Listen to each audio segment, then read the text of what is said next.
విజయనగరం జిల్లా కేంద్రంలో పునరుద్ధరిస్తున్న అన్నా క్యాంటీన్లను బుధవారం విజయనగరం ఎమ్మెల్యే పూసపాటి అదితి విజయలక్ష్మి గజపతిరాజు పరిశీలించారు.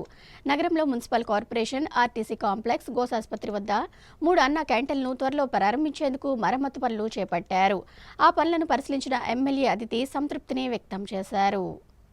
రాష్ట్రంలో ప్రభుత్వం గతంలో నిర్వహించిన అన్నా క్యాంటీన్లు గత 5 ఏళ్లలో మూతపడిన విషయం తెలిసిందే. కూటమి అధికారం చేపట్టిన తర్వాత అన్నా క్యాంటీన్లను పునరుద్ధరించాలని నిర్ణయం తీసుకుంది. ఈ మేరకు విజయనగరం జిల్లా కేంద్రంలో మున్సిపల్ కార్పొరేషన్, ఆర్టీసీ కాంప్లెక్స్, గోసాసుపత్రి ప్రాంతాల్లో అన్నా క్యాంటీన్లను పునరుద్ధరించాలని అధికారులకు ఆదేశాలు జారీ చేసింది. అన్నా క్యాంటీన్ల పునరుద్ధరణ పనులను బుధవారం విజయనగరం శాసనసభ్యులు అదితి గజపతిరాజు పరిశీలించారు. ముందుగా గోసాసుపత్రికి వెళ్లి అక్కడ ఏర్పాటు చేస్తున్న అన్నా క్యాంటీన్ పనులను పరిశీలించారు. అనంతరం నగరపాలక సంస్థ కార్యాలయ సమీపంలోను ఆర్టీసీ కాంప్లెక్స్ వద్ద ఏర్పాటు చేస్తున్న అన్నా క్యాంటీన్ల పరిస్థితిని పరిశీలించారు. ఈ సందర్భంగా ఆమె మీడియాతో మాట్లాడుతూ ఆగస్టు 15 నాటికి నగరంలో 2 అన్నా క్యాంటీన్లను అందుబాటులోకి తీసుకువస్తామని తెలిపారు. సంక్షేమానికి ఆద్యుడైన మాజీ ముఖ్యమంత్రి ఎన్టీ రామారావు ఆశయ సాధనకై నారా చంద్రబాబు నాయుడు పేదలకు పట్టెడన్నం అందించాలన్న సదుద్దేశంతో అన్నా క్యాంటీన్లను గతంలో ఏర్పాటు చేశారన్నారు. అయితే వైసీపీ ప్రభుత్వం అన్నా క్యాంటీన్లను నిలుపుదల చేసి పేదలను ఇబ్బందులకు గురి చేసిందన్నారు. మరలా కూటమి అధికార పగ్గాలు చేపట్టిన తర్వాత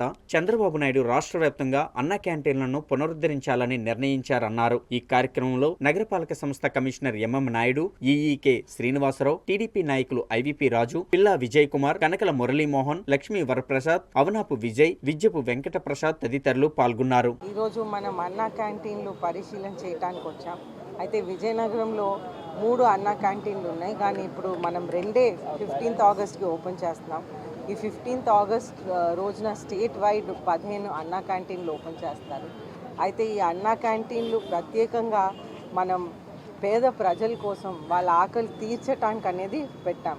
ఆ రోజుల్లో మనం చంద్రబాబు నాయుడు గారు 3వ ముఖ్యమంత్రిగా ఉన్నప్పుడు ఈ అన్నా క్యాంటీన్లు అనేది నందమూరి తారక రామారావు గారిని గుర్తు చేసుకొని పెట్టడం జరిగింది.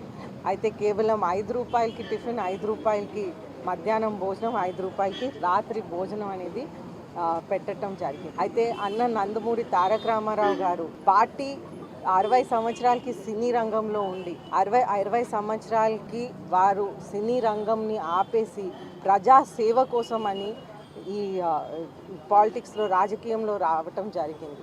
అయితే వారికి మెయిన్ ఆశయం ఏంటంటే పేద ప్రజలు ఎవరు ఆకలితో ఉండకూడదు, అందరికీ ఇల్లు ఉండాలి, అలాగే అందరికీ గౌరవమైన బట్టలు వేసుకోవటానికి ఉండాలి. ఆ రోజుల్లో భారతదేశంలో మొట్టమొదటిగా వెల్ఫేర్ అనేది నందమూరి తారక రామారావు గారే మొదలుపెట్టారు. మనం తెలుగుదేశం పార్టీ నుంచి ఎంతో సగర్వంగా మనం చెప్పుకోవచ్చు. నందమూరి తారక రామారావు గారే మొత్తం భారతదేశంలోనే వెల్ఫేర్ అనేది రాజ్యాంగంలో రచించినప్పటికీ కూడా నందమూరి తారక రామారావు గారే మొట్టమొదటిగా ఇంప్లిమెంట్ చేసి భారతదేశంకి చూపెట్టారనేది మనం సగర్వంగా చెప్పుకోవచ్చు.